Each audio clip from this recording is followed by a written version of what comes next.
आप सभी का स्वागत है मेरे YouTube चैनल का स्टैंड क्लासेस पे। और जैसा कि आप थंबनेल में देख ही चुके होंगे, आज का हमारा टॉपिक है डीएनए फिंगरप्रिंटिंग। डीएनए फिंगरप्रिंटिंग आपका बोर्ड हो या आपका नीट, दोनों में ही आता है और दोनों में ही ये अच्छा वेटेज कैरी करता है। अगर मैं बात करूँ डीएनए फिंगरप्रिंटिंग की और बोर्ड में आ जाए तो स्टेप्स ऑफ डीएनए फिंगरप्रिंटिंग आपको 5 मार्क्स का होता है और नीट में डायरेक्टली और इनडायरेक्टली भी ये 4-5 मार्क्स कैरी करता है। ठीक है, तो आप इससे आइडिया लगा सकते हैं कि ये जो टॉपिक है आपका, ये काफ़ी अच्छा टॉपिक है, काफ़ी वेटेज वाइज टॉपिक भी है और थोड़ा सा ये कॉम्प्लेक्स टॉपिक है। एक्चुअली में कॉम्प्लेक्स है नहीं, कॉम्प्लेक्स बच्चे बना लेते हैं इस टॉपिक। इसको आप ह्यूमन जीनोम प्रोजेक्ट से मिक्सअप कर देते थे, जिसकी वजह से आपका डीएनए फिंगरप्रिंटिंग का जो कॉन्सेप्ट है वो क्लियर नहीं होता और कॉन्सेप्ट क्लियर नहीं होता और आधे बच्चे इसको रट्टा मार लेते हैं कि ये ऐसे होगा, लेकिन एक्चुअली में ऐसा है नहीं। डीएनए फिंगरप्रिंटिंग अपने आप में काफ़ी सिंपल सा टॉपिक है, लेकिन इसको हमें समझने के लिए हमें इससे पहले 2-3 टॉपिक्स के बारे में पता होना चाहिए। 2-3 ऐसी चीज़ें जिनके बारे में पता होना चाहिए। इसमें से सबसे पहले आते हैं आपके पास coding and non coding part of chromosome. फिर है आपके पास repetitive DNA,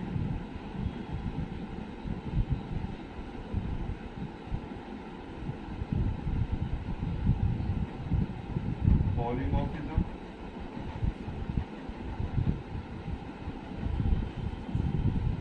VNTR।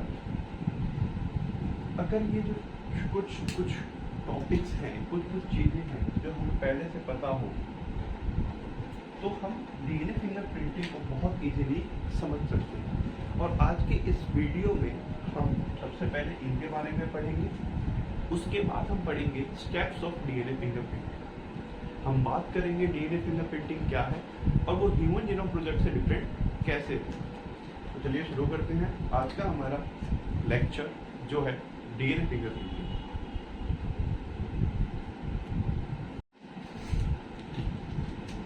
DNA fingerprinting एक प्रोसेस है जिसमें हम आइडेंटिफाई करते हैं दो लोगों के बीच का जो जेनेटिक मटेरियल है वो डिफरेंट कैसे है। ठीक, इसकी डिस्कवरी करी थी, इस प्रोसेस को बनाया था सर एलेक्स जेफरी ने 1984 के दौरान। क्या होता है डीएनए फिंगरप्रिंटिंग? कि एक लेबोरेटरी टेक्निक है। क्या है ये एक लेबोरेटरी टेक्निक है या केमिकल टेस्ट है जिसके अंदर हम पता करते हैं किसी भी आदमी का जेनेटिक मेकअप क्या है। ठीक, प्रिंसिपल सर क्या यूज होता है इसके पीछे? प्रिंसिपल है इसका, हम आइडेंटिफाई करते हैं डिफरेंस को, इसको डिफरेंस को डीएनए का, और ये जो डीएनए का जो हम आइडेंटिफाई कर रहे हैं वो रीजन वो बहुत ही ज्यादा स्पेसिफिक होता है, जिनको हम कहते हैं रेपिटेटिव डीएनए। क्या कहते हैं उनको? Repetitive DNA. मतलब अगर डीएनए जो है मेरा वो 2.2 मीटर लॉन्ग है, डीएनए क्या है? 2.2 मीटर लॉन्ग है, तो हम इस पूरे डीएनए को आइडेंटिफाई ना करके इसके एक छोटे से पार्ट को आइडेंटिफाई करते हैं। इस छोटे से पार्ट में जो भी डिफरेंस होगा दो लोगों के बीच में, उसी को हम आइडेंटिफाई करते हैं और इसी को हम कहते हैं हमारा डीएनए फिंगरप्रिंटिंग। जैसे कि मान लीजिए अगर आप हम फिंगर्स की बात करें तो हमें पता है कि हमारे जो फिंगर्स की जो पैटर्न बने हुए हैं ये सबके डिफरेंट होते हैं, लेकिन मैं कह रहा हूँ कि ये जो मेरी 5 उंगलियां हैं, 5 में से भी ये 4 ऐसी उंगलियां हैं जिसका अगर मैं डीएनए प्रिंट निकालूं, डीएनए प्रिंट करूँ, फिंगरप्रिंट निकालूं, तो ये ऑलमोस्ट सभी का सेम मिलेगा। लेकिन जो मेरा ये वाला है थंब का, जो अंदर ये कुछ पैटर्न्स बने हुए हैं, ये सबके लिए अलग अलग होते हैं, सबके अलग अलग होते हैं, सबके लिए स्पेसिफिक होते हैं। तो अब मुझे अगर डिफरेंस पता करना हो दो लोगों के बीच का, तो मैं सब 5 की 5 उंगलियों का लूँ, 5 एक का 5 एक का, फिर आइडेंटिफाई करूँ। जहाँ पे हो सकता है डिफरेंस हो, लेकिन डिफरेंस मेरे को देखने को कम मिलेगा। ठीक है, लेकिन मुझे पता है कि जो मेरा थंब है, जो मेरा ये थंब है, इसके जो पैटर्न्स हैं वो इस वाले पैटर्न से बिल्कुल डिफरेंट होंगे। तो हम दो लोगों के थंब का अगर प्रिंट निकालें और फिर उसको स्टडी करें तो हम इजीली बता सकते हैं दो लोगों के बीच का डिफरेंस क्या है। तो वैसे ही डीएनए के अंदर जब हम पढ़ते हैं हमारा ह्यूमन जीनोम प्रोजेक्ट, क्या पढ़ते हैं हम? ह्यूमन जीनोम प्रोजेक्ट जब हम पढ़ते हैं तो हम पढ़ते हैं कि जो ह्यूमन सेल है इसके अंदर 3 × 10⁹ बेस पेयर्स होते हैं। ह्यूमन जीनोम के अंदर जो न्यूक्लियोटाइड के सीक्वेंस होते हैं, जो बेस पेयर होते हैं, उनकी संख्या होती है 3 × 10⁹ बेस पेयर, ठीक, जिसमें से 99.9% डीएनए दो लोगों का सेम होगा, ऑल्दो चाहे उनके मम्मी पापा अलग अलग क्यों ना हो। अगर वो ह्यूमन है तो अगर दो ह्यूमन है ए और बी, ऑल्दो इन दोनों का कोई आपस में जेनेटिकल लिंकेज नहीं है, ये दोनों एक दूसरे के भाई बहन नहीं है, इनके खानदान में से कोई भी एक दूसरे से कभी मिला नहीं है, उसके बावजूद भी जो डीएनए होता है वो 99.9% दोनों का सेम होगा। ये चाहे आप नाइजीरिया से इंसान लेकर आओ या चाहे आप यूरोप से इंसान लेकर आओ, इंसान होगा तो उसके डीएनए का 99.9% जो बेस पेयर होता है वो डिट्टो कॉपी होता है, सेम होता है। अब आप पूछेंगे सर अगर 99.9% डीएनए सेम रहता है तो हम फिर आइडेंटिफाई क्या करते हैं, हम कैसे पता लगाते हैं कि ये डीएनए किसका है? आपने फिल्मों में बहुत देखा होगा, एक बहुत ही पॉपुलर शो आता था सीआईडी, सोनी पे आता था, उसमें बाल मिल गए, वहां से डीएनए निकाल के बता देते थे ये डीएनए किसका है। किसने खून किया है, नाखून कहीं से मिल गए, नाखून से देख के बता देते थे ये डीएनए किसका है। और सर आप कह रहे हो कि 99.9% डीएनए सेम होता है तो दो लोगों का डीएनए सेम ही रहेगा, तो हम आइडेंटिफाई क्या कर रहे हैं? जी, आइडेंटिफाई हम कर रहे हैं बिल्कुल 0.1% जो डीएनए है ये सबका अलग अलग होता है। ये अगर दो ह्यूमन है, दो भाई बहन भी हैं, क्या है, अगर एक ही मम्मी पापा के दो लड़के हैं, दो भाई बहन हैं,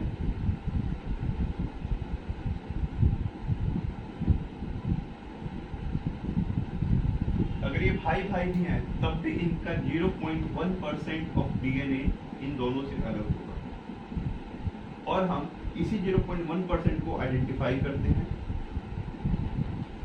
इसके बीच का जो डिफरेंस है ना, इसका डिफरेंस जो होगा, इसका जो होगा बेस पेयर का अरेंजमेंट जो होगा, इसी को हम क्या करते हैं? आइडेंटिफाई करते हैं और इसी को ही हम कहते हैं हमारा डीएनए फिंगरप्रिंटिंग। क्या कहते हैं इसको? DNA fingerprinting.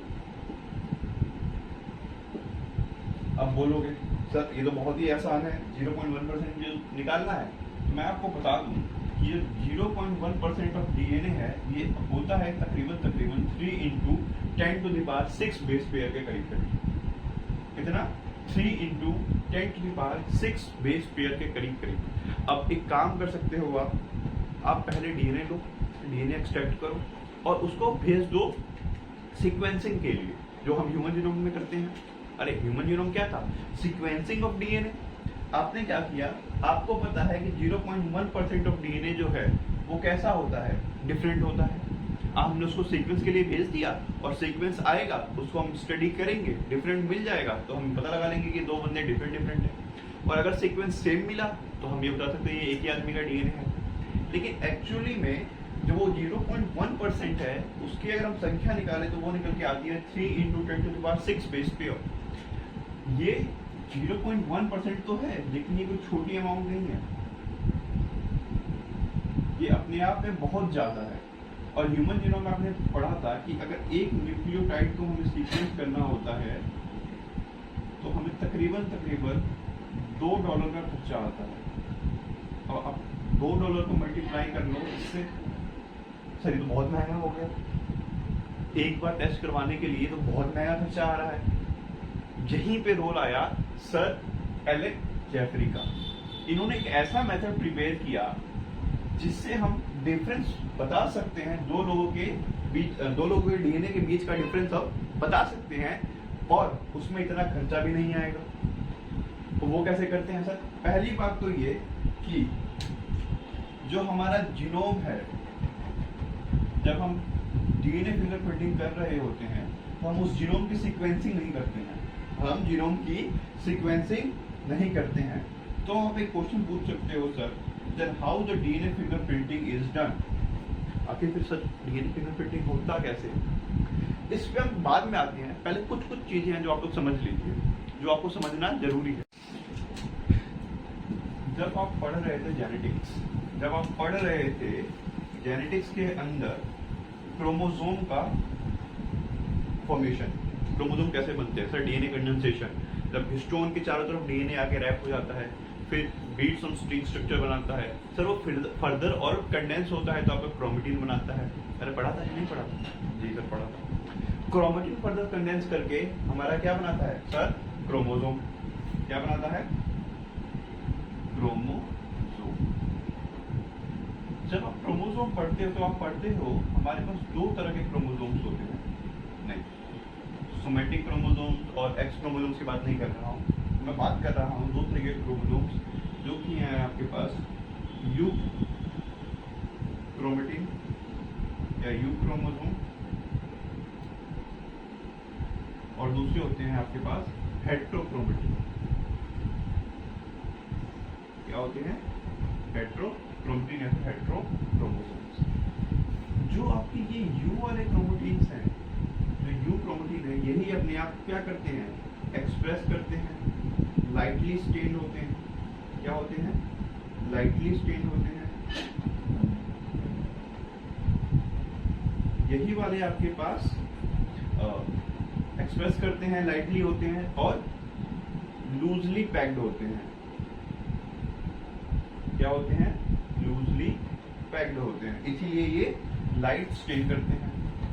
जबकि जो आपके पास हेट्रोक्रोमेटिन है, ये अपने आप को एक्सप्रेस नहीं करते। क्या नहीं करते हैं, अपने आप को एक्सप्रेस नहीं करते हैं। ये हाईली पैक्ड होते हैं, बहुत ज्यादा कंडेंसेशन हो जाता है इनके अंदर, और जब इनको स्टेन करते हैं तो हमें दिखते हैं डार्क। ये पढ़ा था कि नहीं पढ़ा था, बताइए, पढ़ा था?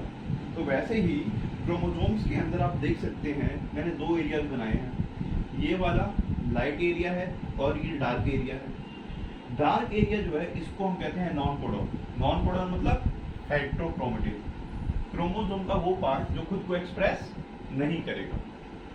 जबकि जो ये लाइट स्टेन किया हुआ है मैंने, जिसको हम कहते हैं कोडिंग स्ट्रैंड या कोडिंग क्रोमेटिन, ये क्या करते हैं, ये कोड करते हैं। क्या करते हैं, ये कोड करते हैं आपकी बॉडी में जो भी प्रोटीन बन रहा है, आप जैसे दिख रहे हो, आपके बालों का कलर जो भी है, वो सब कौन कैरी करता है, सबका इंफॉर्मेशन कैरी करते हैं ये कोडिंग क्रोमोसोम्स या coding chromatin.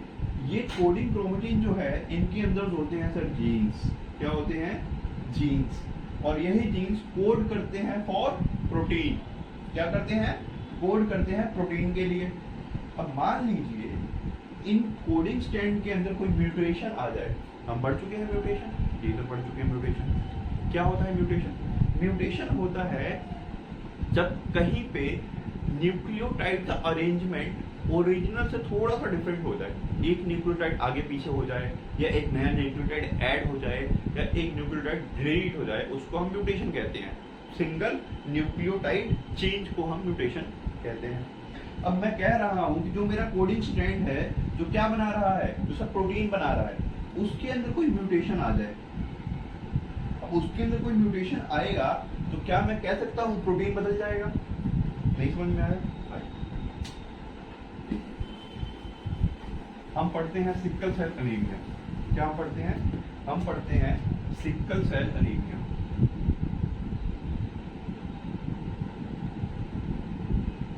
Sickle cell anaemia के अंदर हम देखते हैं कि 6th पोजीशन पे, किस पे? 6th पोजीशन पे ग्लूटामिक एसिड की जगह लग जाता है वेलिन। ग्लूटामिक एसिड की जगह लग जाता है वेलिन। अब ये जो वेलिन है, इसकी वजह से जो हमारा आरबीसी है, बेसिकली आरबीसी जो बाइकनकेव होना चाहिए था, वो कैसा हो जाता है? अब वो हो जाता है सिकल सेल। कैसा हो जाता है? सिकल शेप का हो जाता है, जिसके वजह से जो हमारा आरबीसी का फंक्शनिंग है वो भी डिस्टर्ब हो जाती है। आई बात समझ? और ये क्यों होता है? ये होता है बिकॉज ऑफ पॉइंट म्यूटेशन। क्या हो जाता है? Point mutation. अगर 6th पोजीशन पे पॉइंट म्यूटेशन हुआ, उसके वजह से मेरा ग्लूटामिक एसिड की जगह अब क्या बन गया, वेलिन बन गया। और ये वेलिन प्रोटीन को जो बाइकन्केव बनना था उसको कैसा करवा दिया, सिकल शेप का करवा दिया। आई बात समझ? तो अगर मैं कह रहा हूँ मेरे कोडिंग स्ट्रैंड के अंदर म्यूटेशन हो जाती है, तो ये म्यूटेशन खुद को उसी टाइम एक्सप्रेस कर देगा, और जब ये एक्सप्रेस करेगा खुद को, तो ये म्यूटेशन क्या होगा, अगर हार्मफुल होगा तो mutation and with the cell.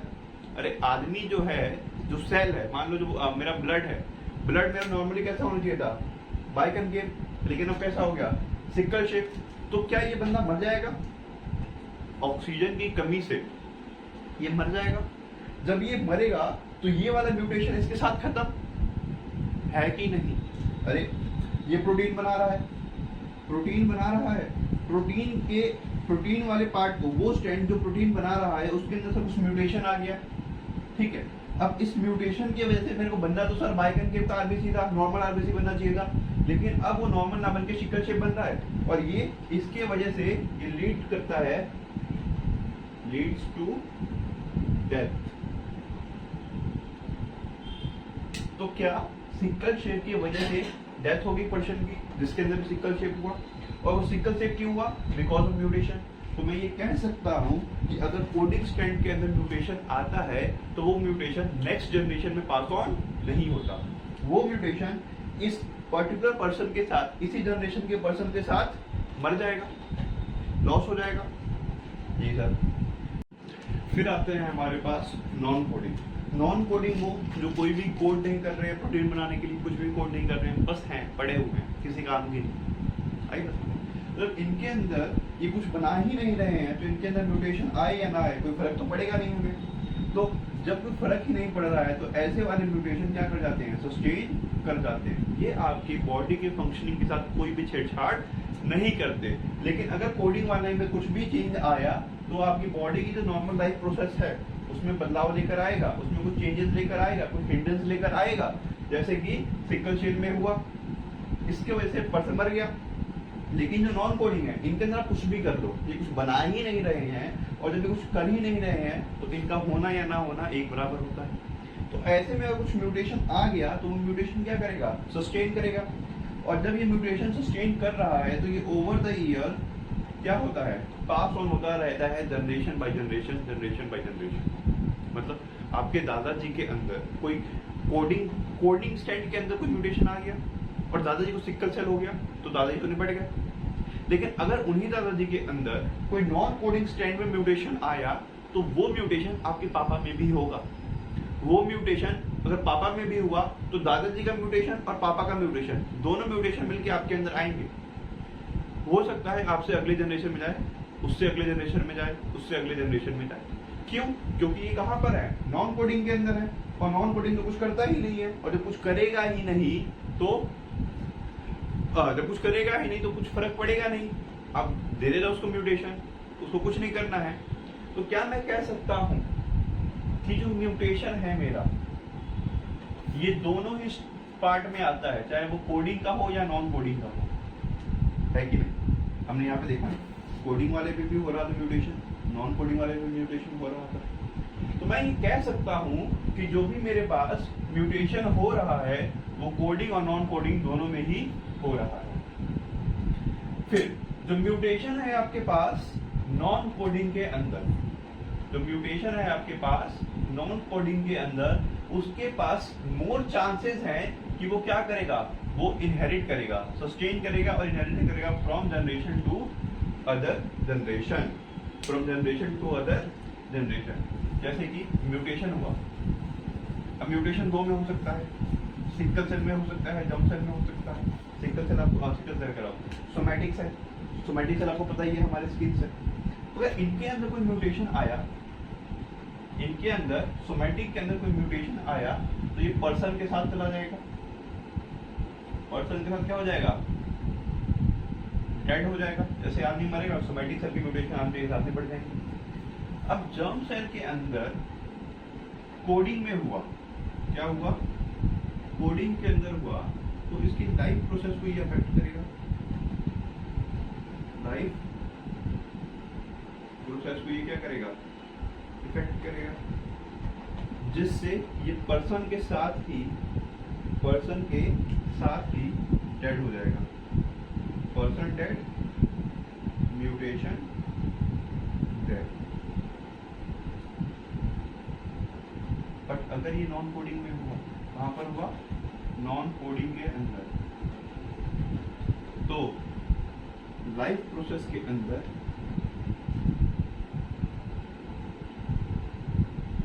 No change. तो ये generation to generation pass on होता जाएगा। भाई बात सुनो, तो हम सबसे पहले डीएनए फिंगरप्रिंटिंग में आइडेंटिफाई करते हैं कोडिंग और non coding area. Non coding और नॉन कोडिंग में भी हम जो डिफरेंस देख रहे हैं वो कहाँ पर देख रहे हैं? हम देख रहे हैं नॉन कोडिंग के अंदर, क्योंकि नॉन कोडिंग ऐसा स्टैंड है, ऐसा पार्ट है क्रोमोसोम का जो जनरेशन बाय जनरेशन आता जा रहा है। पॉलीमॉर्फिज्म जो होता है वो होता है हमारा जेनेटिक लेवल वेरिएशन। क्या होता है? Genetic level variation. तो आप पूछ सकते हैं मुझसे कि सर हमने तब तक जेनेटिक लेवल वेरिएशन में म्यूटेशन पढ़ा।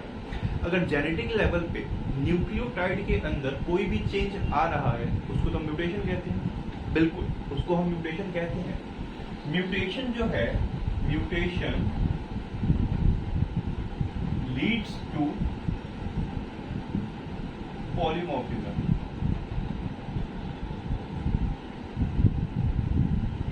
जो भी वेरिएशन आ रहा है, जो भी म्यूटेशन आ रहा है, वो अंत में लीड्स टू, रिजल्ट जो है, देखो म्यूटेशन क्या है? म्यूटेशन कॉज है, उसका रिजल्ट है पॉलीमॉर्फिज्म। तो पॉलीमॉर्फिज्म होने के लिए म्यूटेशन चाहिए। म्यूटेशन होता है उसी को ही हम पॉलीमॉर्फिज्म कहते हैं। अब सर ये म्यूटेशन कैसे होता है, क्या है पॉलीमॉर्फिज्म? जैसे कि अब देखो, अगर मैं डीएनए स्ट्रैंड की बात करें, 5 प्राइमेट 3 प्राइमेट डीएनए का, ए G T C G T A, पूरा का पूरा चेंज सेम है क्या? पूरी की पूरी सीक्वेंस सेम है। बस मैंने क्या किया है, यहाँ सी की जगह मान लो मैं यहाँ पे आपको दे देता हूँ टी लिख दे रहा हूँ। क्या कर दिया मैंने? सी की जगह टी लिख दिया। मतलब यहाँ पे क्या हुआ है? Point mutation. इसको हम क्या कहते हैं? इसको हम कहते हैं पॉइंट म्यूटेशन। क्या कहते हैं इसको हम? Point mutation. तो पॉइंट म्यूटेशन जो होता है, इसी की वजह से हमारा पॉलीमॉर्फिज्म होता है। जब भी पॉइंट म्यूटेशन हो रहा है, पॉलीमॉर्फिज्म हो रहा है। अब ये सिंगल न्यूक्लियोटाइड म्यूटेशन भी हो सकता है, जिसको हम SNP कहते हैं, SNM कहते हैं, सिंगल न्यूक्लियोटाइड म्यूटेशन। इसी को ही हम सिंगल न्यूक्लियोटाइड पॉलीमॉर्फिज्म भी कह देते हैं। अगर पॉइंट म्यूटेशन हो रहा है तो इस पॉइंट म्यूटेशन को ही हम कह देते हैं सिंगल न्यूक्लियोटाइड पॉलीमॉर्फिज्म। अब जरूरी नहीं है कि सिर्फ एक ही न्यूक्लियोटाइड का चेंज हो, एक ही न्यूक्लियोटाइड में म्यूटेशन हो। म्यूटेशन एक से ज्यादा भी न्यूक्लियोटाइड में हो सकता है, जैसे कि ए जी टी, टी सी के जगह पे जी, जी टी ए। तो ये तीनों के तीनों ही हमारे पास क्या हुए? पॉलीमॉर्फिज्म हो। पूरी की पूरी सीक्वेंस एक है, कहीं कहीं पे क्या हो रहा है? चेंज आ जा रहा है एक दूसरे से।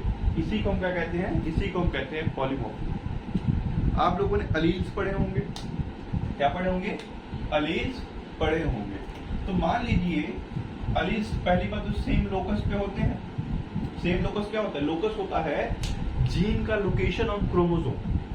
ठीक, जीन का लोकेशन ऑन क्रोमोसोम्स। तो अलील्स होते हैं सेम लोकस के ऊपर, सेम लोकेशन पे। जैसे कि यहाँ पे है GCG और यहाँ पे है GAT। मैं कहता हूं कि मान लीजिए कि जो GCG है, तो ये वाला कोडॉन है, ये कोड कर रहा है for black eye, for black eye या फिर ब्लैक हेयर। जो ये वाला है GAT, इसमें इसके अंदर क्या हुआ? इसके अंदर हुआ म्यूटेशन, इसके अंदर हुआ म्यूटेशन, और म्यूटेशन से हमें क्या मिला? GAT कोड कर रहा है, क्या कर रहा है? ग्रीन आइज मान लीजिए। क्या कोड कर रहा है? ग्रीन आई। तो आप इसको तब तक एलील नहीं कहोगे, इस म्यूटेशन को आप तब तक एलील नहीं कह सकते हो जब तक इसकी फ्रीक्वेंसी पॉपुलेशन के अंदर मोर देन 0.01% ना हो जाए। क्या कहने का मतलब है? कहने का मतलब है आप किसी म्यूटेशन को या किसी पॉलीमॉर्फिज्म को आप तब तक एलील नहीं कह सकते जब तक उसकी जो फ्रीक्वेंसी है वो 0.01% से ज्यादा ना हो जाए। किसके अंदर?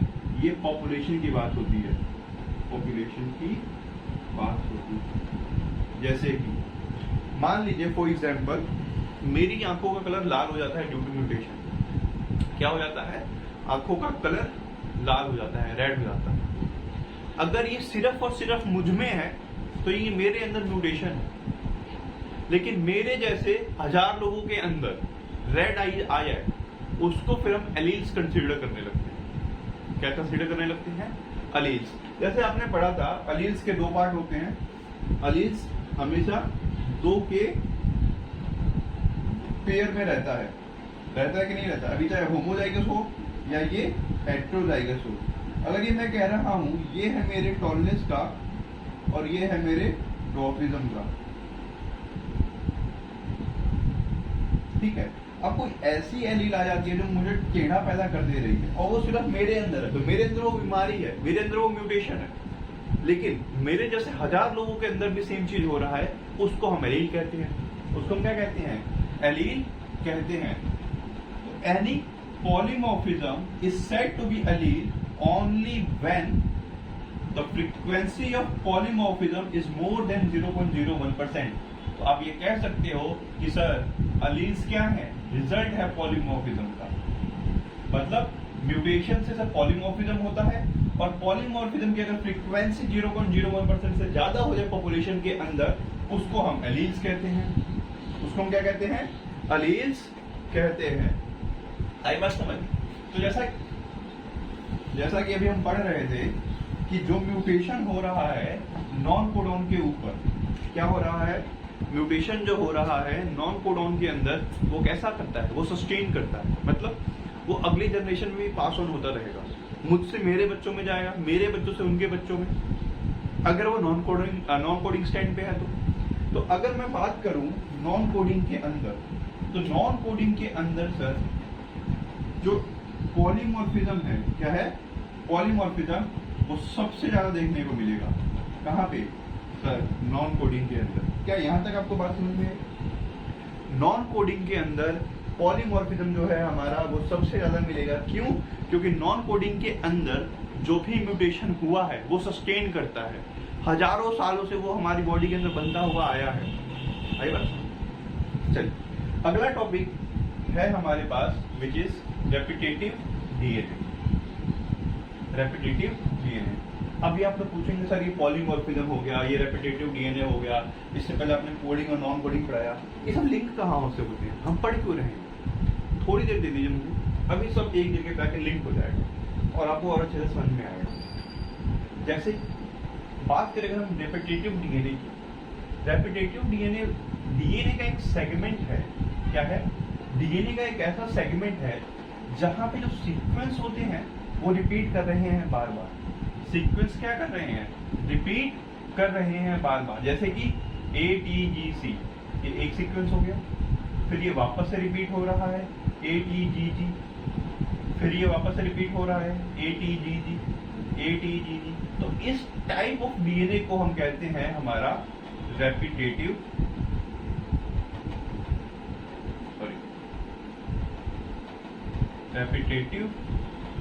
डीएनए। क्या कहते हैं इसको हम? Repetitive DNA. अब रेपिटेटिव डीएनए को अगर हम क्रोमोसोम्स पे देखें, रेपिटेटिव डीएनए को अगर हम क्रोमोसोम्स पे देखें तो इसकी डेंसिटी डिफर मिलती है। इसकी जो डेंसिटी होती है तो थोड़ी सी डिफरेंट होती है, डिफर करती है। तो जब हम इसको देखते हैं तो ये हमें ऐसे लाइंस के फॉर्म में मिलते हैं। इनको हम कहते हैं सैटेलाइट डीएनए। क्या कहते हैं इनको हम? Satellite DNA.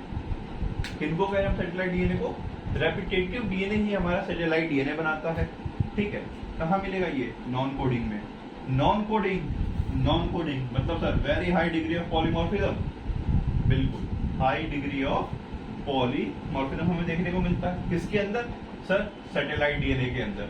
सैटेलाइट डीएनए कैसा है सर, रेपिटेटिव नेचर का है, बार बार रिपीट करेंगे अपने सीक्वेंस को।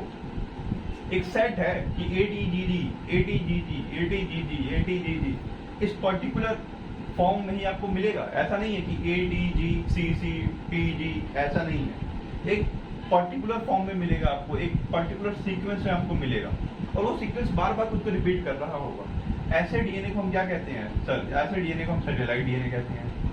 सैटेलाइट डीएनए कैसा है, नॉन कोडिंग है। आई बात समझ? बिल्कुल।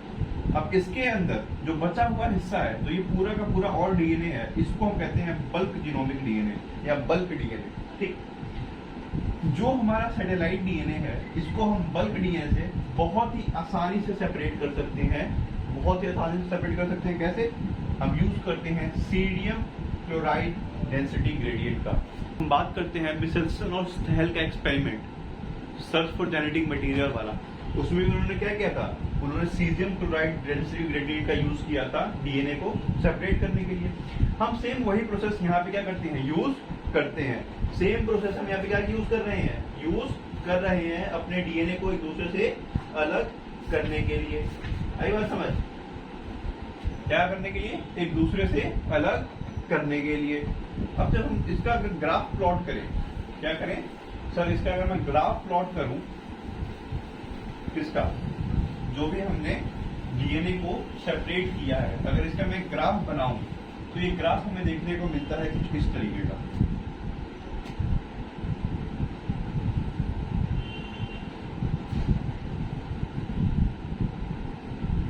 जहां पे ये है मेरा बल्क जीनोम का पीक और ये है मेरे पास सैटेलाइट जीनोम का पीक। क्या है?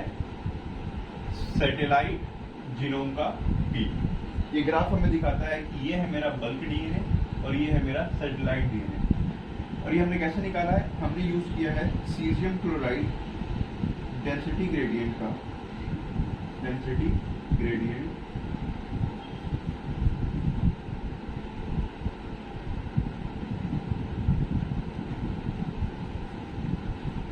और इससे हमने अपने डीएनए को क्या किया है, सेपरेट किया है एक दूसरे से। सैटेलाइट डीएनए, सैटेलाइट डीएनए की हम बात ही कर रहे थे, हम बता रहे थे सैटेलाइट डीएनए कौन से होते हैं, जो नॉन कोडिंग है, ठीक है, रेपिटेटिव डीएनए है, ठीक है, विच है very high degree of polymorphism. क्या है? हाई डिग्री ऑफ पॉलीमॉर्फिज्म, ये भी हम बात कर रहे थे। ये क्या होता है मेरा सैटेलाइट डीएनए। अब सैटेलाइट डीएनए को हम दो भागों में बांट देते हैं on the basis of segment length, segment का लेंथ कितना है और उसके अंदर एजी और टीसी कंटेंट कैसा है। एजी मेरा एडेनिन, गुआनिन, थाइमिन, साइटोसिन, इसके कंटेंट के बेसिस पे और सेगमेंट के लेंथ के बेसिस पे, वो सेगमेंट कितना बड़ा या छोटा है, इसके बेसिस पे हम अपने सैटेलाइट डीएनए को दो हिस्सों में बांट देते हैं, दो टाइप्स में बांट देते हैं। एक है मेरे पास माइक्रो सैटेलाइट डीएनए, क्या है, माइक्रो सैटेलाइट, और दूसरा है मेरे पास मिनी सैटेलाइट। अगर मैं मिनी की बात करूं तो मिनी अपने आप में जी से रिच होता है। आप यहाँ पे देखेंगे GC, GGC, CC, GG। तो जो मेरे पास मिनी सैटेलाइट है वो कैसे हैं, GC रिच। जबकि जो मेरे पास माइक्रो सैटेलाइट है वो कैसे हैं, वो मेरे पास है AT रिच। एडेनिन और थाइमिन इनके अंदर ज्यादा होता है। माइक्रो मतलब छोटा, माइक्रो मतलब क्या होता है, छोटा।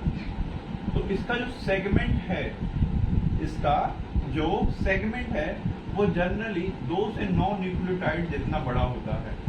कितना बड़ा होता है सर, 2 से 9 न्यूक्लियोटाइड तक सेगमेंट हो सकता है किसका, माइक्रो सैटेलाइट का। और फिर वापस से रिपीट मारे हो, जैसे कि आप यहाँ पे देखिए ATGA एक रिपीट, इसके बाद वापस से ATGA दूसरा रिपीट, फिर तीसरा, चौथा, पांचवा। तो ये क्या है, AT रिच भी है और 2 से 9 न्यूक्लियोटाइड है, इसलिए इसको हम क्या कहते हैं, माइक्रो सैटेलाइट। कॉन्टिन्यूअस रिपीट को देख रहे हो आप, एक के बाद एक के बाद एक के बाद एक रिपीट आ रहा है। इस कॉन्टिन्यूअस रिपीट को हम एक और नाम से जानते हैं, जिसको हम कहते हैं टेंडन रिपीट। क्या कहते हैं, टेंडन रिपीट। और इसी से इसका नाम आता है STR, which is short tendon repeat. तो माइक्रो सैटेलाइट को हम एक और नाम से जानते हैं जो है हमारे पास शॉर्ट टेंडन रिपीट। अगर मैं मिनी सैटेलाइट की बात करूं तो मिनी सैटेलाइट में 10 से लेके 50 न्यूक्लियोटाइड एक सिंगल रिपीट में आ सकते हैं। मतलब ये एक सिंगल रिपीट है, इसके अंदर 10 से लेके 50 न्यूक्लियोटाइड। आई होप आप लोगों को पता होगा न्यूक्लियोटाइड क्या होते हैं, न्यूक्लियोसाइड क्या होते हैं। चलिए, तो जो 10 से 50 न्यूक्लियोटाइड है सिंगल रिपीट में जिस डीएनए के सेगमेंट में आता है, सैटेलाइट डीएनए के सेगमेंट में आता है, उस डीएनए को हम कहते हैं हमारा मिनी सैटेलाइट। और इनको एक और नाम से जानते हैं जो है मेरे पास large tandem repeat, LTR, large tandem repeat. जैसा कि मैंने आपको बोला कि हम जो भी पढ़ रहे हैं ये जाके एक जगह पे कनेक्ट हो। आइए देखते हैं वो कनेक्ट कैसे हो रहा है। सबसे पहले अगर हम बात करें डीएनए की, इसकी बात कर रहे हैं डीएनए। ये डीएनए हमारा सोमैटिक सेल में भी हो सकता है और ये डीएनए हमारा जर्म सेल में भी हो सकता है। कहाँ हो सकता है? सोमैटिक सेल में भी हो सकता है और हमारा जर्म सेल में भी हो सकता है। जिनको नहीं पता उनके लिए मैं बता दूं, सोमैटिक सेल होते हैं हमारे बॉडी के सेल। क्या होते हैं? बॉडी के सेल जो हमारी लाइफ प्रोसेस को मेंटेन करते हैं। जबकि जो जर्म सेल है ये भी हमारी बॉडी के, ये नहीं हमारी बॉडी के बाहर के कहीं, लेकिन ये बेसिकली हमारे पास गैमेट्स बनाने के काम आते हैं। गैमेट्स फॉर्मेशन में ये वाले सेल काम आते हैं और सोमैटिक सेल हमारी बॉडी मास बनाते हैं। अब मान लीजिए कोई भी म्यूटेशन हो रहा है सोमैटिक सेल के अंदर, कोई भी क्या हो रहा है, म्यूटेशन जो है वो आपका सोमैटिक सेल के अंदर हो रहा है, तो ये म्यूटेशन सिर्फ और सिर्फ आप में ही रह जाएगा। आई बात समझ? जैसे ही ऑर्गेनिज्म डेड होगा, इसका म्यूटेशन भी डेड हो जाएगा इसी के साथ। Organism dead, mutation will also dead. लेकिन अगर मैं जर्म सेल की बात करूं और जर्म सेल में म्यूटेशन हो रहा है, वो सस्टेन कर सकता है। जर्म सेल का म्यूटेशन क्या होता है? सस्टेन कर सकता है। लेकिन किसका वाला? अगर हम बात करें जर्म सेल के डीएनए के अंदर, तो हमारे पास 2 एरियाज होते हैं। क्या होते हैं? 2 एरिया होते हैं। एक है हमारे पास कोडिंग और एक है हमारे पास नॉन कोडिंग। क्या है? कोडिंग और नॉन कोडिंग। कोडिंग वो जो कोड करता है प्रोटीन के लिए, नॉन कोडिंग वो जो कुछ भी कोड नहीं करता। अब कोई म्यूटेशन आ रहा है मेरा कोडिंग के अंदर, इसके अंदर कोई म्यूटेशन आ रहा है तो क्या करेगा? अपने आप को एक्सप्रेस कर देगा। म्यूटेशन अपने आप को क्या करेगा? एक्सप्रेस करेगा। कैसे एक्सप्रेस करेगा? Bye protein formation, bye protein formation. अब सर जरूरी नहीं है कि जो भी म्यूटेशन हुआ है वो आपके लिए अच्छा ही हो सकता है म्यूटेशन खराब निकल जाए। तो अगर म्यूटेशन क्या हुआ? खराब हुआ, ठीक है, हार्मफुल हुआ, आपके लिए हार्मफुल हुआ, तो ये क्या करेगा? ये आपको किल कर देगा, किल ऑर्गेनिज्म। जैसे हम सिकल सेल के अंदर देखते हैं, और एक बार ऑर्गेनिज्म मरेगा तो ये अपने साथ साथ म्यूटेशन को भी मार देगा।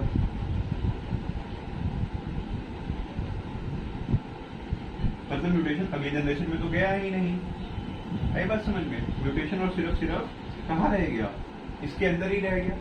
अगर मैं नॉन कोडिंग की बात करूं और इसके अंदर अगर म्यूटेशन हो रहा है, अगर नॉन कोडिंग के अंदर म्यूटेशन हो रहा है तो म्यूटेशन क्या करता है? सस्टेन करता है। म्यूटेशन क्या करेगा? सस्टेन करेगा। म्यूटेशन क्या करेगा? सस्टेन करेगा। Over the years, over the year जो भी आपके पास म्यूटेशन हुआ है वो एक्यूमुलेट होता जाएगा। क्या होता जाएगा? एक्यूमुलेट, और पास होगा जनरेशन बाय जनरेशन।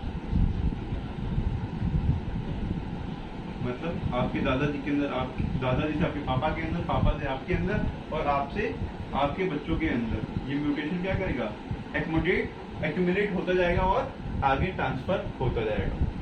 फिर हमने पढ़ा नॉन कोडिंग के अंदर, क्या पढ़ा हमने, नॉन कोडिंग के अंदर भीतर एक डीएनए का ऐसा सेगमेंट होता है जिसको हम कहते हैं रेपिटेटिव डीएनए। नॉन कोडिंग के अंदर क्या होता है सर, रेपिटेटिव डीएनए होता है। क्या होता है रेपिटेटिव डीएनए? रेपिटेटिव डीएनए वो डीएनए है जो अपने आप को बार बार क्या कर रहा है, रिपीट कर रहा है। क्या कर रहा है, रिपीट कर रहा है अपने आप को बार बार। इसके अंदर भी हमारे पास दो होते हैं, एक होता है मेरे पास माइक्रो सैटेलाइट, क्या होता है, माइक्रो सैटेलाइट और mini satellite.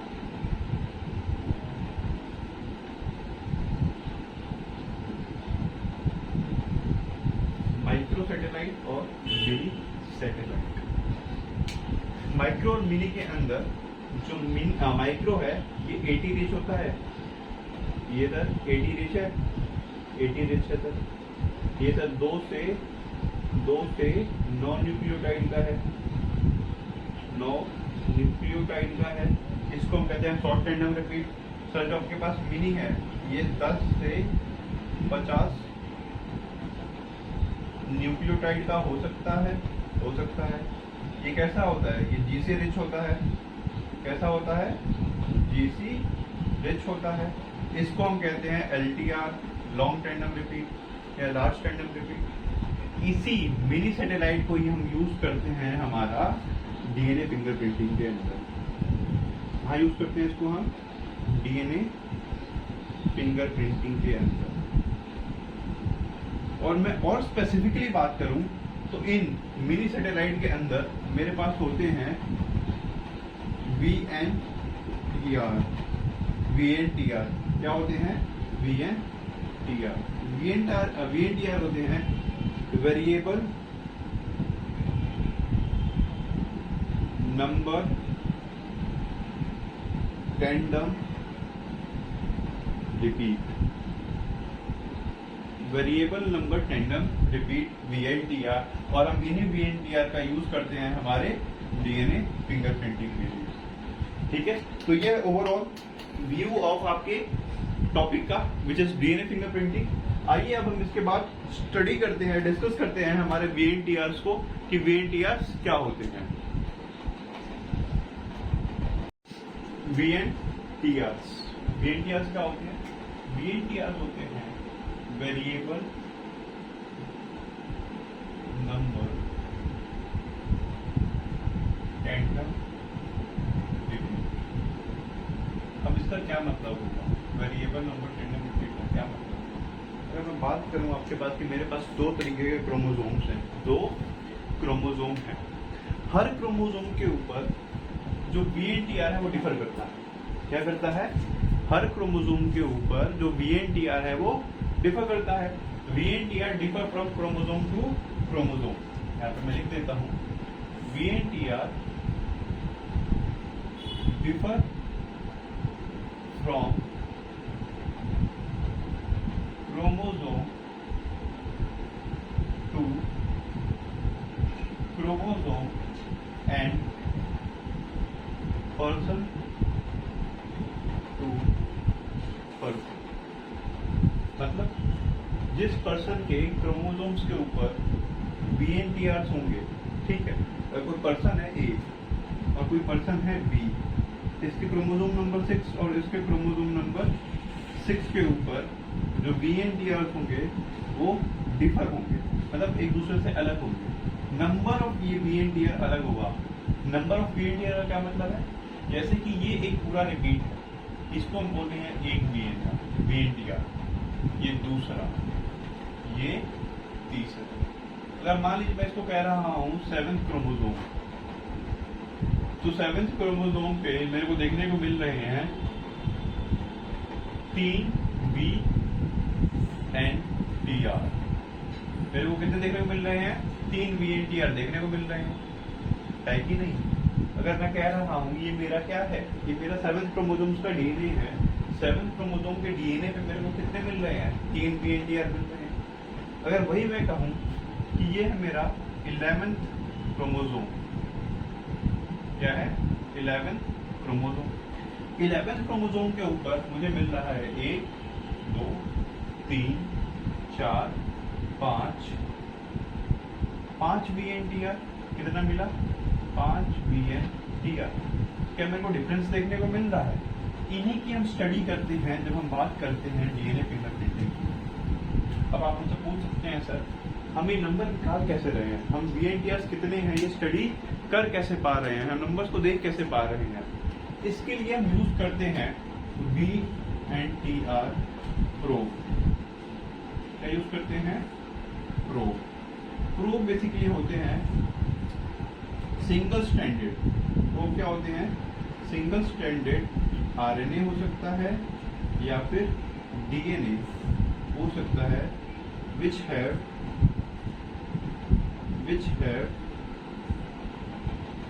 radioactive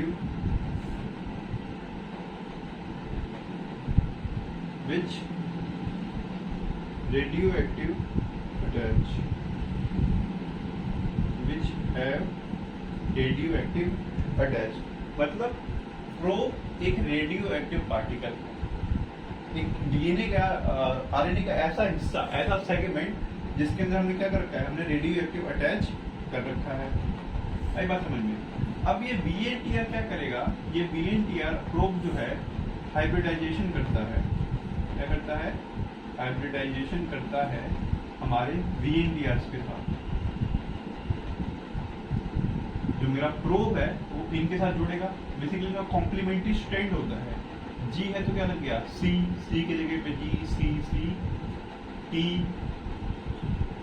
A C complementary strand जाके जुड़ गया प्रोब। आपको पता है जो रेडियो एक्टिव मटेरियल होता है, जो भी रेडियो एक्टिव मटेरियल होता है उसको, उसके ऊपर जब हम एक्सरे पास करते हैं तो वो ग्लो करने लगता है। क्या करने लगता है? ग्लो करने लगता है। और इसको हम ऑब्टेन कर लेते हैं अपने फिल्म के ऊपर। ठीक है, जो भी हमारा रेडियो एक्टिव प्रोब है उसने क्या किया? उसने हाइब्रिडाइजेशन का मतलब होता है फॉर्मेशन ऑफ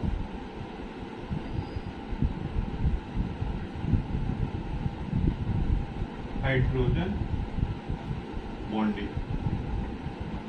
आपको पता है ना डीएनए के अंदर जो भी हमारे पास दोनों स्ट्रैंड है, कॉम्प्लीमेंट्री स्ट्रैंड है एक दूसरे के, तो जो एडेनिन है और जो एडेनिन जुड़ता है किससे? थायमिन से। किसकी मदद से जुड़ता है?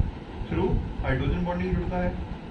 डबल हाइड्रोजन बॉन्ड होता है AT के बीच में और GC के बीच में 3 होते हैं हाइड्रोजन बॉन्डिंग। आई बात समझ में?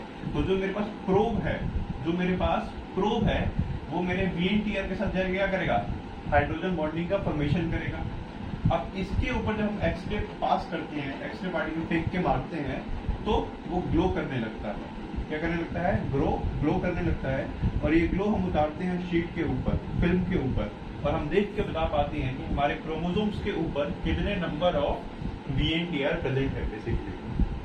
एक बात समझ? अब मान लीजिए हमने ये पढ़ लिया, अगर मान लीजिए मुझे टेस्ट करना हो, पैटर्निटी टेस्ट होता है, आप लोगों ने सुना होगा, एक नई मूवी भी आई थी बैड न्यूज करके, उसमें पैटर्निटी टेस्ट के लिए लेकर गए फादर। तो पैटर्निटी टेस्ट बेसिकली क्या होता है?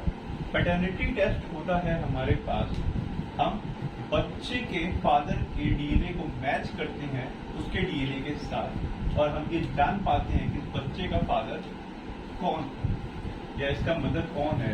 आई बात समझ? उसको हम कहते हैं पैटर्निटी टेस्ट। अभी कैसे होता है? होता तो ये डीएनए फिंगरप्रिंटिंग के हेल्प से ही है, पर कैसे? मान लीजिए कि फादर का है कोई भी क्रोमोसोम ले लीजिए, क्रोमोसोम नंबर 11 ले लीजिए, मान लीजिए क्रोमोसोम ऑफ 11 ऑफ फादर। इस पे हमने निकाला VNTR। क्या निकाला, VNT का। जो भी सन है, सन के क्रोमोसोम नंबर 11 को लिया हमने और इसका हमने निकाला VNTR। क्या निकाला, VNTR नंबर। अगर जितना क्रोमोसोम क्या फादर पे जितना भी VNTR आया, फादर के 11 क्रोमोसोम पे जितना VNTR आया, लेट्स मैं कह रहा हूं 7 आया नंबर, वेरिएबल नंबर फ्रेंडम रिपीट आ रहा है मेरे पास 7, और अगर सन के भी ऊपर 7 ही आ रहा है तो हम मानते हैं कि ये क्या है, किसी का बेटा है। ठीक है, क्या है ये जो सन है वो किसी फादर का बेटा है। अगर ये 7 से बढ़ के लेट्स से 9 आ गया तो ये किसी और का बेटा है, इसका बेटा नहीं है। तो पैटर्निटी टेस्ट में हम ऐसे ही यूज करते हैं। मान लीजिए फॉर एग्जाम्पल क्राइम सीन से आपको कोई एक डीएनए मिला जिसका VNTR किसी X क्रोमोसोम के ऊपर निकल के आ रहा है 10। आपने सस्पेक्ट लिए हैं ABC, इनके भी X क्रोमोसोम्स के ऊपर। ठीक है, ये रियल वाला X नहीं, X मतलब कोई भी क्रोमोसोम, पर सबका क्रोमोसोम सेम ही रहेगा। इन सब जो क्रोमोसोम से हमने इसका VNTR ऑब्टेन किया है उसी क्रोमोसोम के ऊपर इनका भी VNTR निकालेंगे। इसका आ गया है 10, इसका आ रहा है मान लीजिए 9, इसका आ रहा है 11, इसका आ रहा है 10। तो क्योंकि इसका VNTR 10 आया हुआ है और B का VNTR 10 आया हुआ है तो मर्डर के सीन पे B होगा। मतलब जो डीएनए मिला है हमें B का मिला है तो B जो है हमारा मेन सस्पेक्ट है। ये प्रूव कर देगा हमारा VNTR मैच करा के। आई बात?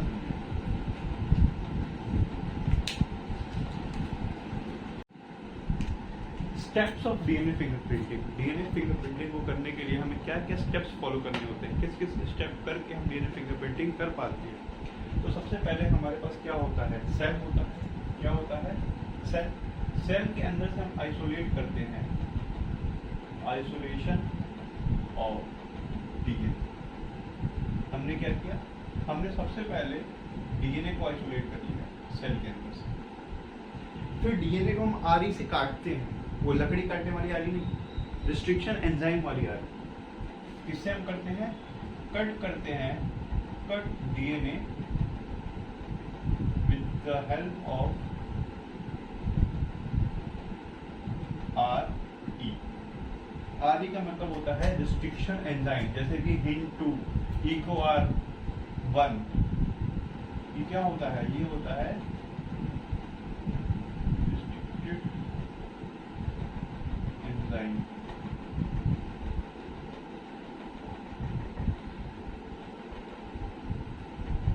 क्या होता है, रिस्ट्रिक्शन एंजाइम, रिस्ट्रिक्शन एंजाइम। क्या होता है, रिस्ट्रिक्शन एंजाइम। ठीक है, जब हमने अपने डीएनए को रिस्ट्रिक्शन एंजाइम की हेल्प से कट किया तो ये छोटे छोटे टुकड़ों में बढ़ जाता है, छोटे छोटे इसके टुकड़े हो जाते हैं। क्या हो जाते हैं, छोटे छोटे टुकड़े। अब इन टुकड़ों को सेपरेट करने के लिए आपको पता है हमें यूज करना पड़ता है जेल इलेक्ट्रो प्रोसेस।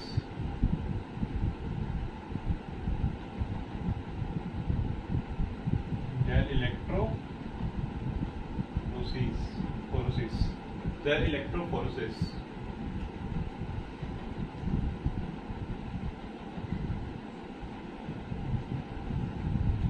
क्या करना पड़ता है, जेल इलेक्ट्रोफोरेसिस। जेल इलेक्ट्रोफोरेसिस हम इसके बेसिकली यूज करते हैं यहाँ पे एग्रोज जेल का। क्या यूज करते हैं हम यहाँ पे, एग्रोज जेल का। और इसके हेल्प से हम अपने डीएनए को सेपरेट कर लेते हैं लेंथ वाइज। क्या होता है, सबसे पहले इसको हम कहते हैं वेल। क्या कहते हैं, वेल। इसके अंदर हम क्या डालते हैं, इसके अंदर हम डालते हैं हमारे डीएनए को। DNA is loaded, DNA is loaded. यहाँ पे डीएनए जो है इसको हम डीएनए भर देते हैं और जैसे इलेक्ट्रिसिटी पास होता है तो डीएनए अपने सेगमेंट के हिसाब से सेपरेट हो जाता है। इसको हम नायलॉन मेम्ब्रेन की हेल्प से इसको हम ब्रॉड करते हैं, मतलब दूसरे पेज पे लेकर आते हैं। और जिस पेज का यूज करते हैं वो है हमारे पास नायलॉन मेम्ब्रेन। क्या है? नायलॉन मेम्ब्रेन पे इसको हम लेकर आते हैं, रेप्लिकेट करते हैं इसको हम नायलॉन मेम्ब्रेन के ऊपर। किसको? डीएनए को। ऐसे, ठीक है, मतलब ये हो गया मेरे पास। इसको हम कहते हैं नायलॉन मेम्ब्रेन। क्या कहते हैं इसको? Nylon membrane. इस नायलॉन मेम्ब्रेन के ऊपर हमारे पास डीएनए क्या होता है? डीएनए रेप्लिका बन जाता है इसके ऊपर डीएनए आ जाता है नायलॉन मेम्ब्रेन के ऊपर। इसको हम क्या करते हैं? इसको हम एग्रोस जेल के ऊपर रख देते हैं। जैसे हम इसको एग्रोस जेल के ऊपर रखते हैं तो जो डीएनए है हमारा जेल से पेपर पे आ जाता है, इस मेम्ब्रेन पे आ जाता है। ठीक है, अब इसको हम हाइब्रिडाइज करवाते हैं। यहाँ पे क्या हो रहा है? हाइब्रिडाइजेशन। क्या होता है यहाँ पे? यहाँ पर होता है hybridisation of DNA with radioactive